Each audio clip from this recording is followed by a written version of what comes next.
Hey everybody. So our camera died on us again on yesterday. So I'm going to go ahead and finish up what got lost from Sunday's message here. So you'll see a break after the camera dies in the Sunday service.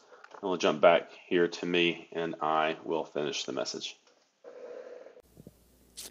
Hey, man, I don't know if you know this or not, but we've been doing a series on Advent. I've been so excited about the story of Jesus' conversation with the woman at the well. I've been so excited about that I've kind of pushed the whole Advent part of the series to the background. But we are doing Advent. And Advent is, the word Advent means, it's a really weird word.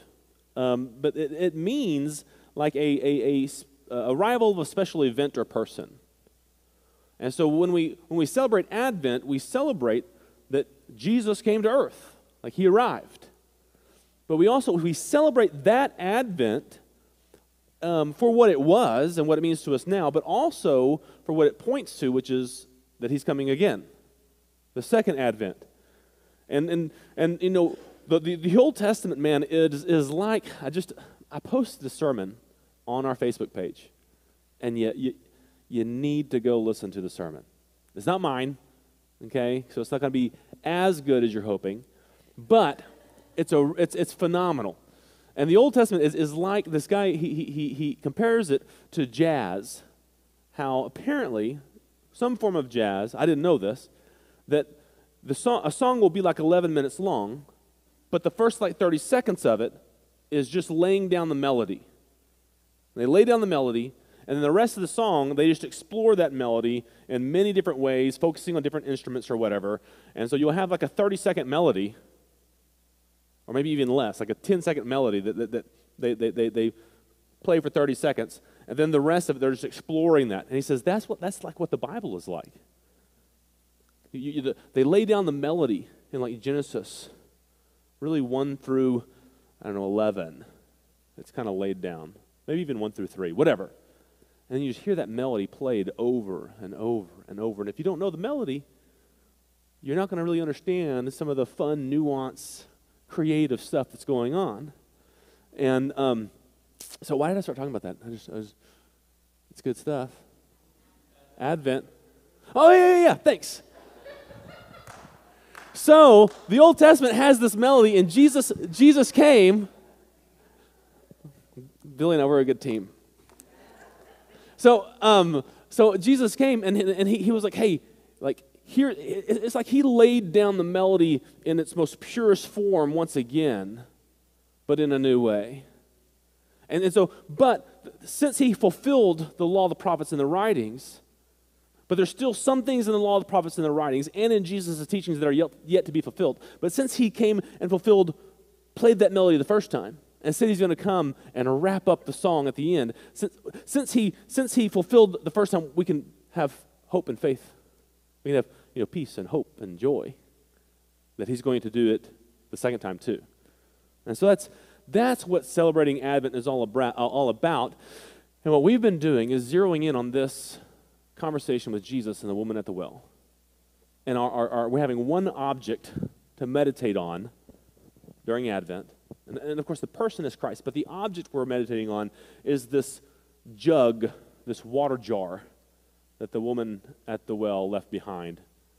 What is the left jar? Because why did John is very careful with the words he uses. We've been seeing this, we've been going through the book of John. So why does he take the time? He's very selective in what he's telling us. Why does he take the time to tell us that she left her jar behind? Well, she was there for water. And she realized that the water that she was there for, the water that she was drinking, the water that she was pouring out in her life, that it was not the water that she needed. And when she found the water she needed, she left her jar behind. And so that's our meditation. Since Christ is here, what's your jar that you can leave behind?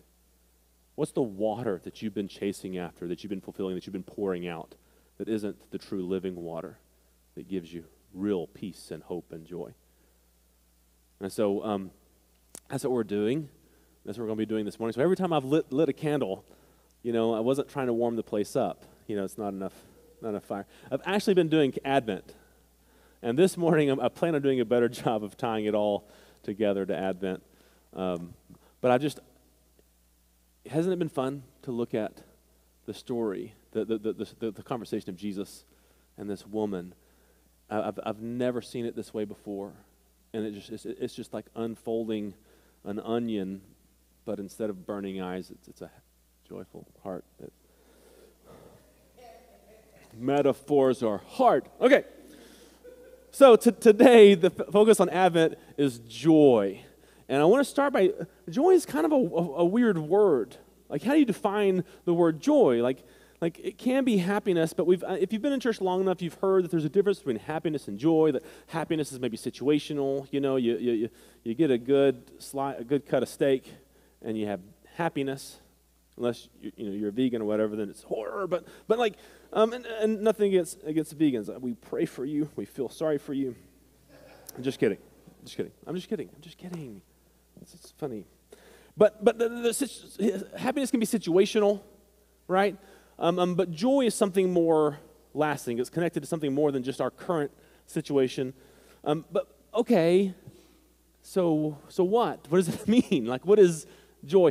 Sometimes it can help to define something by not just saying what it is, but by identifying what it's not. And so, there's a word, I was thinking of maybe what an illustration for this could be, and so I thought of a word. Billy knew exactly what the word meant, which made me angry, because then I was like, the whole illustration is not going to work. But maybe you're like me, and you don't know what this word means. If you do, don't shout it out and ruin the example for everybody else. Just try to let the example work for you. But the word is discombobulate. Discombobulate. I thought it meant like to disembowel. Maybe just because it sounds similar. But that's what I thought. And so I Googled it. It doesn't mean that. So what I'm going to lay out some of the antonyms, some of the opposites of discombobulate, to see if we can see what the word means. Okay? So, the opposite of being discombobulated is being calm. Calmed. Clear-headed. Calm and clear-headed. The opposite of discombobulated. Comforted. Enlightened. Ordered. Composed. So you get a feeling of what discombobulated means? There's a joke that I was going to use the word discombobulated in, but it's a kind of a joke. It's one of my favorite kinds of jokes that my wife thinks is really dumb. And I almost cut this part out of my sermon because I was like, she's going to say, you could probably leave that sermon out. But you know what? Let's just do it, okay? So some of my favorite kinds of jokes are called non-jokes, okay? And they're funny because it's set up like a joke. You expect a punchline, but then the punchline is that it's not really a punchline. Like here's some of my favorites that I can share in church. What is brown and sticky? A stick. Yeah. What's red and smells like blue paint? Red paint. Yeah. You feel me now? So, I don't know, in California, do you know what Aggie jokes are? Aggie jokes? Do y'all do Aggie jokes? Yeah. So Texas A&M Aggies, and there's a whole set of jokes that like paint Aggies as really dumb.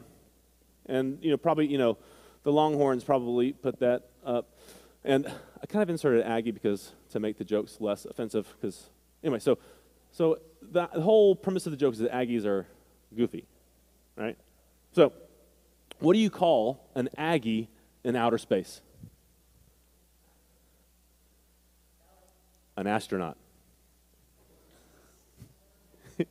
You get it? Okay. So here's the one. How do you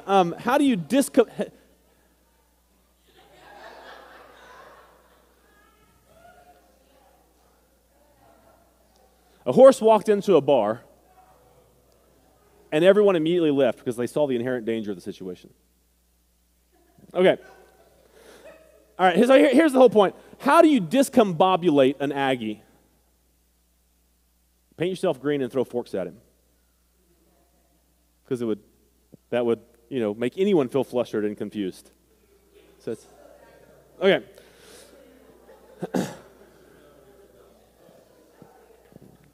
I'm like right now, I am incredibly proud and standing behind of leaving this part in the sermon. Discombobulate, flustered and confused, and we saw it through looking at the antonyms. So I want to do the same thing for joy, but without the non-jokes. Okay? So the opposite of joy. Like the New Testament actually holds the word joy in opposite of a few different words so that we can see, like, if they say, don't be this, but instead have joy, well, we're looking at the opposite of joy that can help us understand it as more of like a, enlightened happiness, right? So to hold joy against its opposites. So that's what I really wanted to get us to. So let's look at the places where joy is held in opposite to see what the New Testament writer saw as the antonyms, the opposites of joy. James 4:9 says, "Be wretched and mourn and weep. Let your laughter be turned to mourning and your joy to gloom."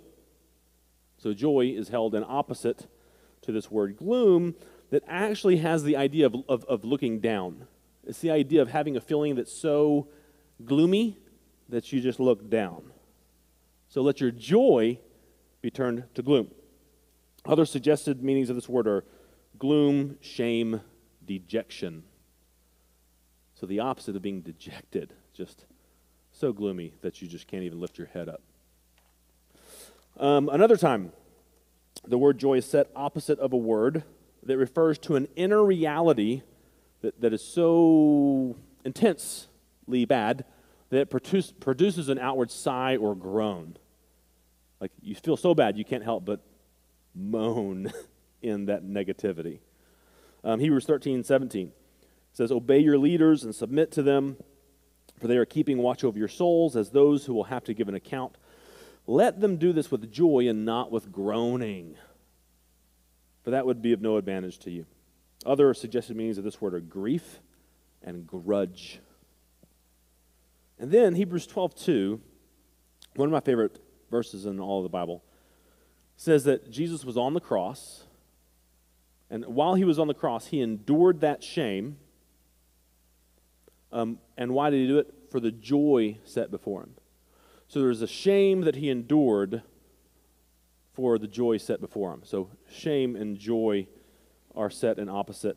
And this word shame, it can also, one of the definitions, the first definition actually in Thayer's dictionary, is the confusion of one who is ashamed of anything. I really like that definition. You ever thought of how confusing shame is? How much confusion it brings? You do not have an ordered understanding of yourself, of the world, of God, of relationships. When you're abiding in shame, there's a confusion that comes from that. Other opposites are other meanings of that word is sorrow, pain, annoyance, wrong place. A sense of shame, disgrace, or dishonor. So it's this idea of shame. Finally, in the Gospel of John, the book that we're studying through, in chapter 16, verse 20, it sets the word joy opposite of a word that means sadness, and it's used by Paul to discuss the grief he would have if his friend would have died. So if you've ever gone through a time of grief in the church, you may have come across someone that says, "Hey, remember, we don't grieve like those who have no hope." In which case, you're just like, "Oh, so now I feel shame about the grief that I have. I should have more hope." Just kidding, but maybe. But that's what Paul did say that we don't grieve like those who have no hope. But he also said at one point that if his friend would have died, he would have had grief upon grief. And the Greek word there is lupe, I think. Lupe. You don't care. But grief, like he would have had grief upon grief if his friend would have died. So yeah, we don't grieve like those who have no hope, but we also have, like, we can also be overwhelmed with grief at the loss of a loved one. And so this word is this deep sense of sorrow and sadness at the loss, often at the loss of a loved one. So joy is the other side of all of that. Joy is the other side of gloom. Take a second, if you can, and try to imagine what the other side, what the opposite of gloom feels like. Joy is the other side of grudges and groanings. Imagine the opposite of grudges.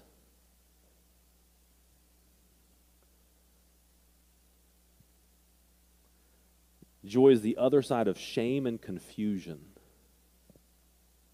Man, imagine the opposite of shame. The opposite of any confusion concerning your relationship with God, with yourself, and with community. Imagine the opposite of grief.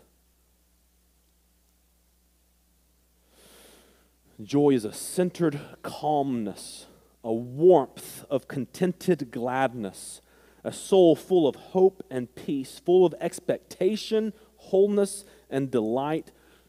Joy is a celebration of shalom. It's the emotion behind being in a right relationship with ourselves, with God, and with each other, and that emotion just leads to celebration. Shouting, singing, laughing, crying, dancing, breathing, resting, releasing, truly being.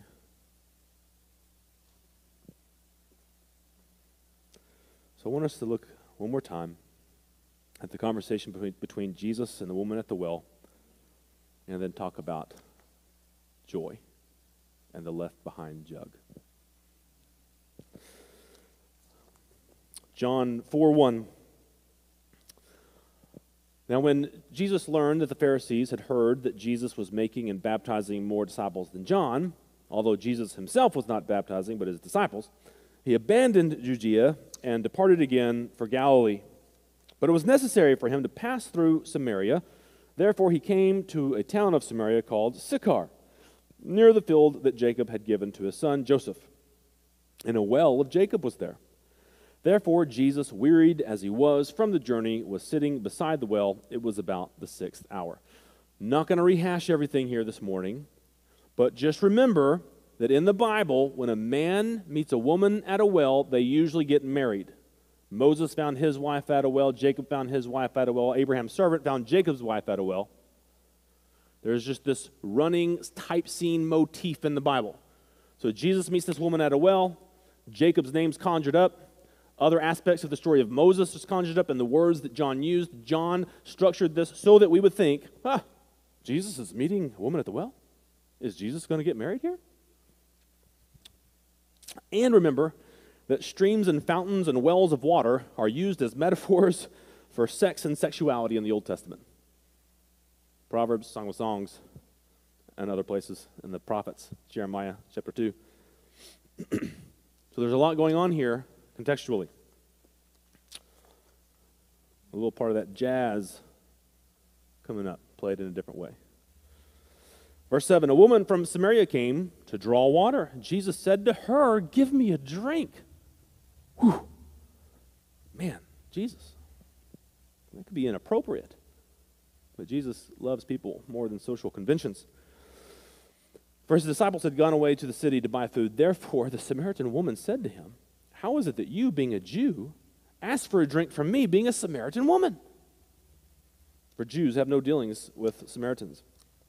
Jesus answered and said to her, if you knew the gift of God, and who is the one saying to you, give me a drink, you would have asked of him, and he would have given you living water.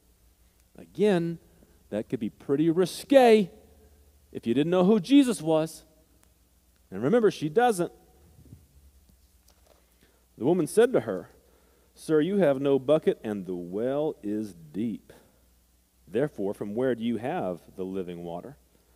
Unless you're greater than our father Jacob. He gave us the well and drank from it himself, as did his sons and livestock. Very flirty. Very flirty. Verse 13. Jesus answered and said to her, everyone who drinks from this water, this water, will be thirsty again. But should one drink from the water that I will give him, he will never be thirsty again. Instead, the water that I will give him will become in him a fountain of water welling up toward eternal life. Jesus is trying to shift the conversation here. I'm not talking about that kind of water. He uses the male pronoun, but she is so stuck in her identity of being used and abused by men that she can't quite hear it yet. Verse 15, the woman said to him, Sir, give me this water so that I will not be thirsty or pass through this place to draw. Give me your water. He said to her, Go call your husband and come to this place. Maybe we should continue this conversation with your husband here. The woman answered him and said, I have no husband. I'm available. Ain't no ring on this finger.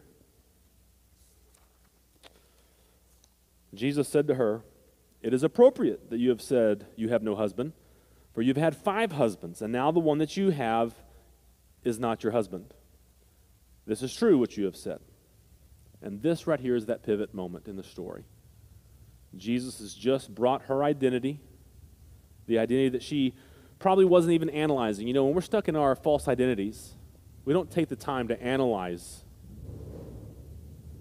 Amen. We don't take the time to analyze. Don't you hate people who ride motorcycles? They're just the worst. Oh, big motor. Okay.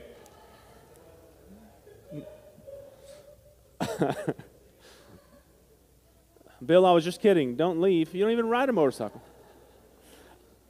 So when you're stuck in your identity, you don't even analyze it. That's just who you think you are, so you just walk in it. And Jesus here gives this woman the dignity to see the identity that she didn't even know was there. Like she was just stuck in it. She's just one more guy that can use me and abuse me. Maybe this one will rescue me, trying to find maybe, freedom and purpose and identity in men. And in that culture, man, if you were a single woman, if you were a widow, like what are you going to do? It's not like you can run your own business or whatever. By and large, for the most part, like you were identified with the guy that you were wedded to. And men, if you got divorced once, your next husband probably not going to be the cream of the crop. The most eligible bachelor probably isn't looking for a divorced woman that was set aside by another man. 5? Those last 2 or 3? Not even sure what kind of men would have gone after her. And now the guy that she's with won't even give her the dignity of marrying her. I'm talking about the culture of the day, of that day, right? So what? This guy is at a well talking about all this water, saying that he can, give water that never make her thirst again. Why not? Why not? And Jesus says, hey, here's what you're operating within. Here's the identity that you have. He gives her that. He holds it squarely in front of her face so she can stop being imprisoned by it and see it for what it is. And Jesus gives us that same gift of looking our baggage right in the face so we can own it, deal with it in submission to his love and grace and truth, and come out the other side with a new identity and a well-won peace with hope and maybe even some joy. Verse 19, the woman said to him, Sir, I perceive that you are a prophet. Our fathers worshipped on this mountain, and you say that in Jerusalem is the place where people should worship. Is she just changing the subject? Because things just got real personal for her. I don't think so. I think this is a restatement of the first question she asked Jesus. At first, she thought the dude was flirting with her. Alone at a well, and the dude asks for a drink. She says, why would you, a Jew, ask from me, a Samaritan woman, to give you a drink? Like, we don't get married. Our peoples don't interact that way. Now she's perceived that he knows about her. Surely he's a prophet. So why would this Jewish prophet who worships on a different mountain take the time to talk to her about this spiritual living water, being a Samaritan woman, living the kind of life, or being treated the way that she knows that he knows that she has. It's the same question. I perceive you're a prophet, but men, you guys worship on that mountain, we worship on this mountain. In other words, why are you talking to me about it? I'm the last person I would expect you to talk this way to. Verse 21, Jesus said to her, "Believe me, ma'am, that the hour is coming when neither on this mountain nor in Jerusalem will you worship the Father. Y'all worship what y'all don't know. We worship what we know because salvation is from the Jews." If you're wondering, that's the Nick Acker Living Translation. In other words, Jesus just said, the hour is coming when neither this mountain nor the other mountain will really matter. Jew and Samaritan won't matter anymore. When salvation comes from the Jewish people, there will no longer be Jew or Samaritan. So don't even concern yourself about that. We're talking about better things that are to come right now, not things that are. Verse 23, but the hour is coming and is now here when the true worshipers will worship the Father in spirit and truth. For indeed the Father is seeking such people to worship him. God is spirit, and those worshiping him must worship in spirit and in truth. So he says real worship is done in the spirit. And this is the same thing, but different. A new cycle of that melody that he told Nicodemus about. That to be saved means you're going to have this new birth. It's a spiritual birth. It's a birth that doesn't happen just by human activity. And true worshipers are going to be able to worship in spirit and in truth. It's going to be a truth that's actually kind of activated by God himself. It's something beyond and above what humans can do. It's a work of God. A birth from above, not just of water. So now the woman knows this guy is close enough with God to know all that I've ever done. And there's huge amounts of shame attached to her. That society placed on her and that she received and attached to herself. Otherwise, why would she be at the well alone at high noon?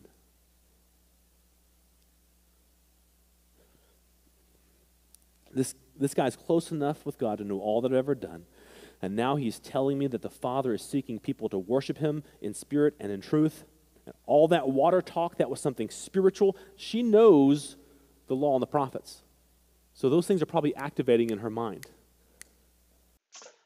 So, Jesus has done two things for this woman. He held up the raw and ugly identity that she had allowed herself and others to create. And he gave her that identity as a gift.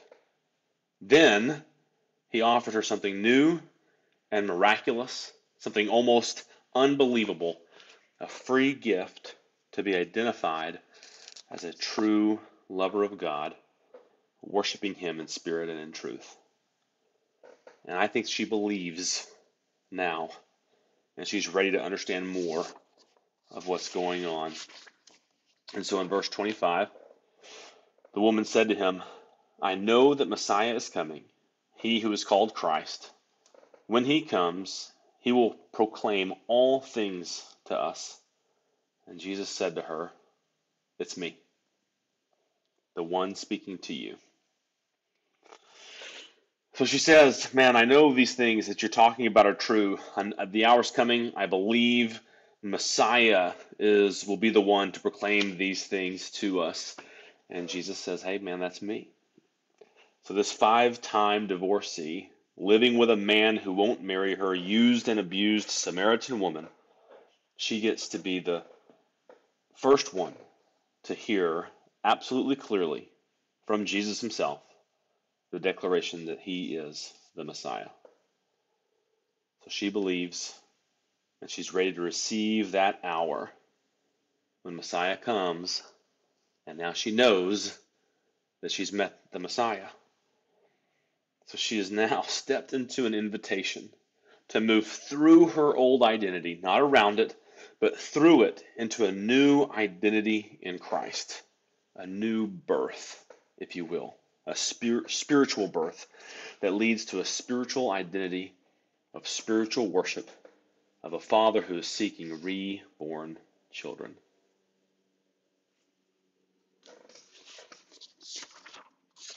Verse 27 says, just then his disciples came, and they were marveling that he was talking with a woman. Of course they were. He was talking to a woman alone at a well. Nevertheless, no one said, what do you seek? Or why are you talking with her? Verse 28, therefore the woman abandoned her water jar and went away into the city and said to the people, come, see a man who told me all that I ever did. Can this be the Christ? They went out of the town and were coming to him.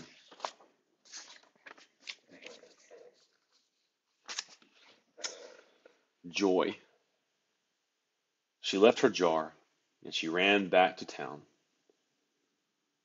Her shame had been replaced with something else.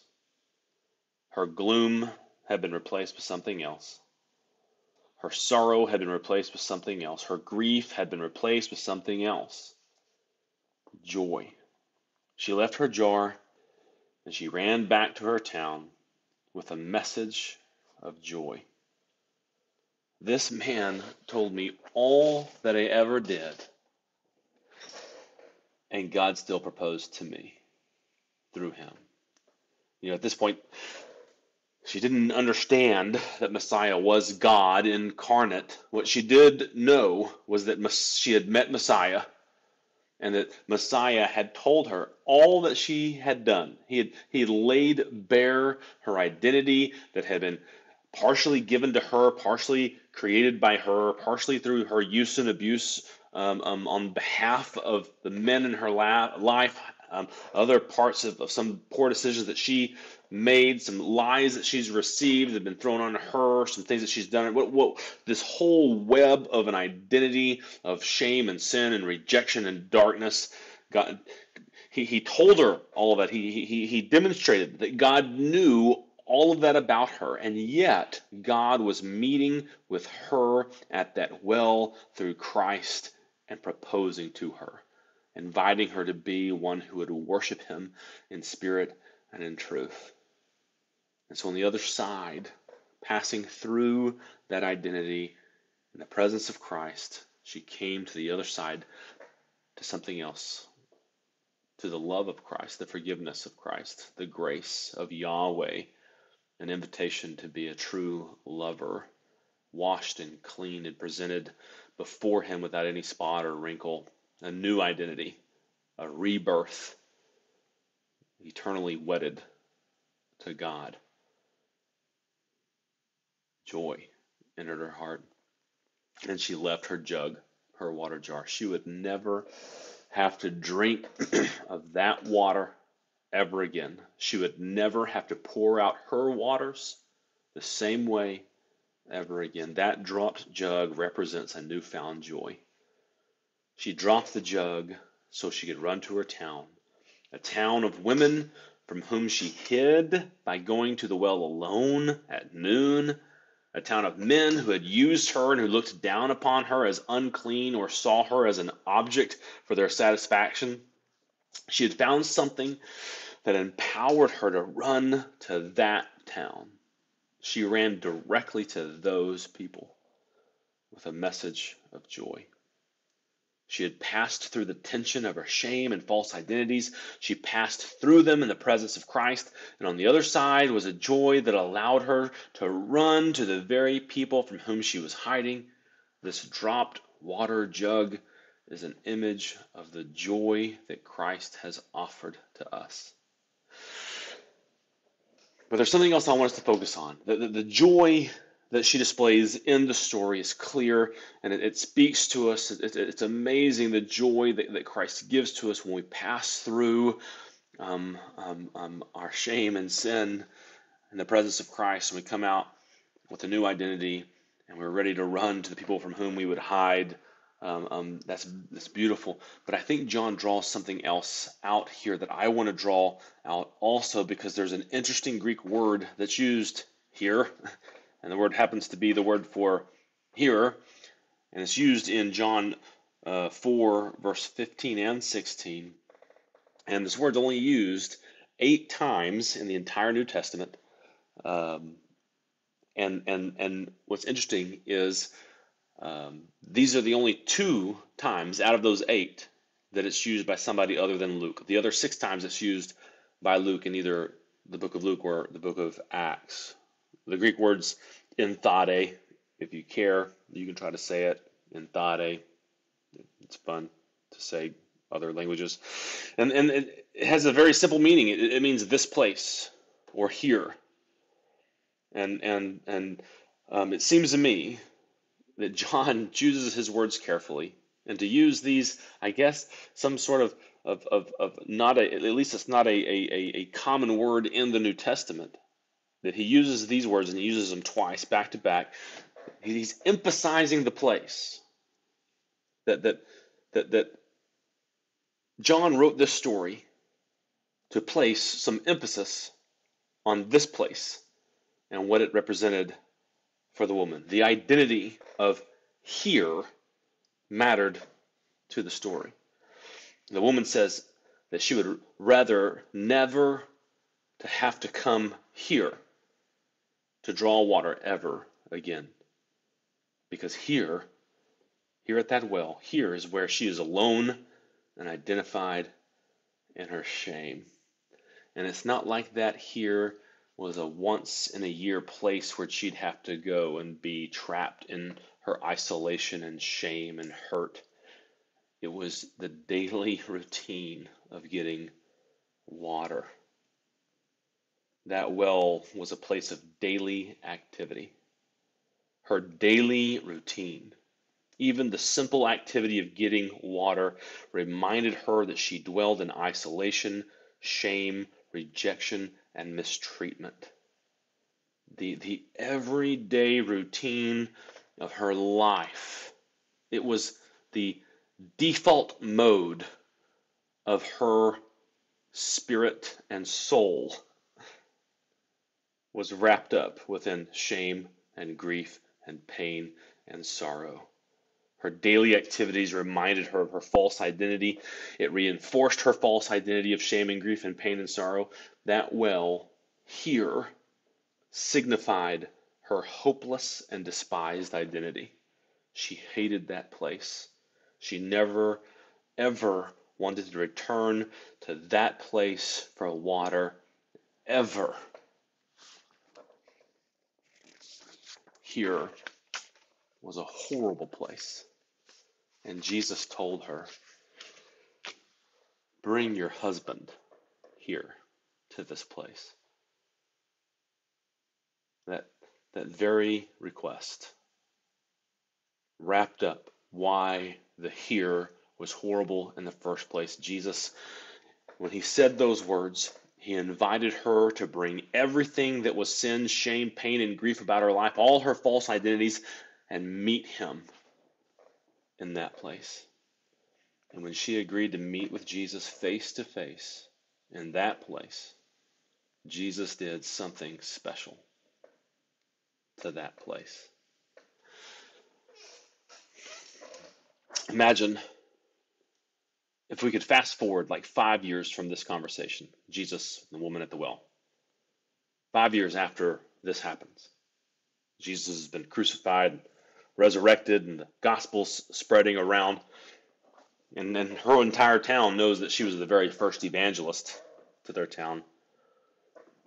So 5 years later, I wonder how this woman would feel if she would return to the well. What emotions would she experience at that place?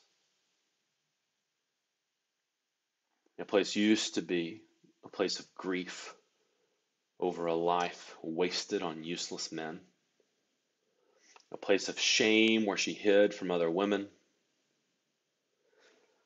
But now, it's a place where she sat face to face with all of her shame and sin and hurt and wounds. She sat face to face with all of that and face to face with Christ. And in the midst of all of the darkness of her life, both what's been done to her and what she's done with her own choices, that place is where she met Jesus. That's where he proposed. That's where she said yes.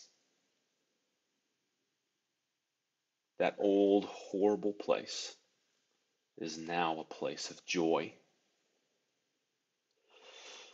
Man, Jesus can take even the worst of events and places and turn them around for His glory and our joy. And He can do that for us because He's done that in His own humanity, in His own human existence, because Jesus had a place that He hated. He hated the cross. Hebrews 12, 1 through 2 tells us that Jesus endured the cross, despising the shame. He despised the shame of that place. But He stepped into that place, the place that signified our sin, that represented all of our hears.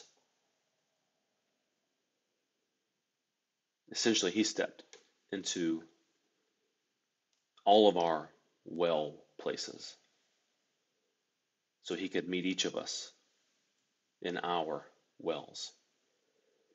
He can step into the sin-soaked places of isolation and shame of each of our lives. He can, in that place, invite us to meet Him there and turn those places into arenas of salvation and joy.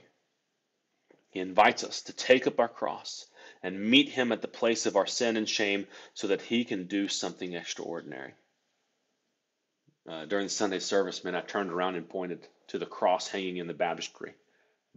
A big old cross hanging as holy decor in our sanctuary. And if any first century person, but before the resurrection of Christ, any first century person would have walked into our sanctuary and seen a cross hanging up, because all the crosses they saw had people, either dead people or dying people on them. The cross was a place of horrible torture, shame, and death. And to walk into a building and see it hanging up as decoration, they would turn around and be like, nope, that is not a place for me. Those people are weird. But because of what Christ has done on the cross, because of the resurrection, because of what the cross means for us, now the cross is something beautiful. We make jewelry out of it. We hang it in our sanctuaries. We look at that place, and we experience joy there, because Christ can take the horrible, dark places of the world and turn them. He can do something extraordinary. He can turn those places that should be defined by grief, gloom, and shame, and He can transform them into places of new life and joy. Joy like at the birth of a child. Joy like at a wedding. Dude, I bet that woman grew to enjoy time spent alone at that well, remembering where she first believed in the love of Christ, where she found herself married to joy. So, the question is, where is your here? Where is your place of shame and pain and sorrow, fear? Can you believe that the grace of God can turn even your here into something beautiful? And now listen, the cross is still a horrible event. The pain that Jesus felt is still real, and the sin of those murderers is not okay. It's not like the cross made torture and murder a good thing. It's not like the cross made pain a good thing. Pain is still bad in and of itself. It's not good because of the cross. Suffering and torture and hate and murder, those things are still bad. The mistreatment that the woman experienced is still real and horrible, still not okay that she was treated that way by men. The pain and grief that she felt at that well before she fell in love with Christ, all that pain and grief is still a sign of the darkness of this present age. That stuff will never be good. We are never meant to pretend that the horrible things in life are really rosy pictures of happiness. And so the point in believing that God can turn your here into something beautiful does not mean that you have to look back and see all that pain that was caused to you or the bad things that you did and celebrate those things as if they were good in and of themselves. That's not the point. It's always okay to have hurt. It's always okay to regret the bad things we've done. That's okay. But what we can get to the place is where we look back and we see that even in those dark places, the light has shone and the darkness has not overcome it. And that's actually where we met Christ. And so we can have a joy that extends beyond even those horrible circumstances. Because the woman at the well now remembers that Jesus met her and all of her stuff and saved her, wedded her to himself in spirit and in truth at that place. So when she goes to that place and remembers what it was, even what it was that it was so horrible, she can't help but worship Jesus in spirit and in truth and joy for how he met her in that place. Our here and the pain and shame and sin associated with it, all of that will always be something from which we needed to be saved. We needed to be saved from that. But it also has become the place where Christ met us and saved us. It's now a sign of how great his love is for us. So now, when we look back at that place, we don't have to experience grief, gloom, and shame. Instead, we can experience joy. Joy is a celebration of shalom. It is the emotion behind being in right relationship with ourselves, and right relationship with God, and right relationship with each other, and it leads to celebration. And man, I really believe that many of us are missing out on emotional and spiritual healing that Christ offers to us because we still give power to the well. We still look back at our here, at our places where we were wounded, our places where we've failed and done horrible things, acts of darkness. We look back at our well and we draw out waters of shame and fear. We still see those places mainly as reminders of how wrong and bad we were instead of how loving and gracious and powerful and wonderful Christ is. Or we think that we need to drink of those dark waters of shame often enough to keep ourselves humble. We say humble, but what we really mean is ashamed enough so that we won't sin anymore. We can change our behavior if we can't let ourselves feel too free. It's as if Jesus didn't come to set us free. It's almost as if the Son sets you free, you're not quite free indeed. It's almost as if the truth will almost set us free, but we can't be totally free. We have to feel bad enough to keep ourselves from sinning, because as if Jesus hung on the cross and said, you're not going to burn in hell now, but you need to feel bad enough to get your junk together, because that's why I'm dying on the cross. And when he hung on the cross and said, it's finished, what we're really doing is trying to shame ourselves into behavior modification. There's no joy in that. There's no right relationship with ourselves in that. We're not seeing ourselves truly as God says that we are now, the righteousness of God in him. There's no right relationship with God in that because we're not receiving God for who he is, the gracious Redeemer and reconciler. And if we see ourselves that way, we are not going to have the joy to be in right relationship with others. Jesus sat with us at our well. He held up our false identities to us. In all of their darkness, he held them up clearly to us and plainly so we could own them in his presence. And in that moment, in the midst of owning the depths of our darkness, he proposed to us to give us a new birth and a new marriage with God. So can you look back at that at that enthade, at your here, and see it as a place of new life, not a place of old death? When you do that, you speak what is true about yourself. You honor the love of God that defines you. That is right relationship. That is right relationship with yourself and with God. And when you're walking in the joy of you and God, that is going to directly affect your love of others. Christ despised the shame of the cross, his place, for the joy set before him. The joy set before him was a resurrected life, and specifically a resurrected life that he wanted to share with us, reconciling us with him. Listen, part of the truth is that we are the joy set before him. I'm just saying that he did not come to be served, but to serve and give his life as a ransom for many.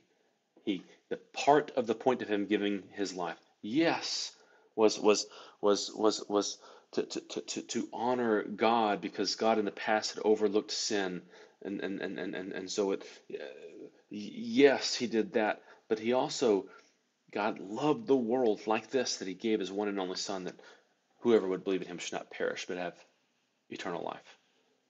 He came to give his life as a ransom for many. We're part of the many. Part of the joy set before him was us.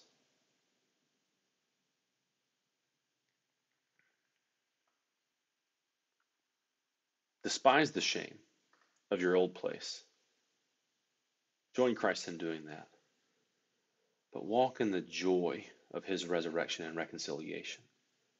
If you ever look back and you feel shame, that's not Christ. Be free to look back at that old here and see it, however horrible you think it is, see it as a magnifying glass of the great, merciful, and gracious love of God. So, maybe take some time, sit in silence and meditate on where is your here. Remember, it's okay to look back at your here and experience mourning and regret. I'm still sad over some of the choices I've made, some of the things that have been done to me. Man, it still hurts sometimes. If I could, I'd go back and not do those things, not have them done to me. We're not trying to pretend that the darkness is the light, but we are celebrating that Jesus met us in the darkness and he drew light out of a dark, dark well. And so I lit the candles for Advent on Sunday morning, representing the hope that we have because of Christ's first Advent, because of the peace that we have because of Christ's first Advent, and then the special pink candle that represents the joy that we have because of Christ's first Advent. So take some time. I don't know if you've got Advent candles at your home, maybe light them. Pull up a YouTube video of instrumental music and Advent candles. I don't know. But whatever works for you, take some time to meditate on where Christ met you and called you to stand in the midst of all of your sin and shame and pain, to die to yourself with him and be saved. Rejoice, man, that Jesus saved you from that place, that he gave you a new identity, and that he proposed to you with an eternal love that will never fail to draw you out of gloom and grief and shame and into joy. Spend time meditating on how Christ drew light out of your well of darkness, and let that light define you.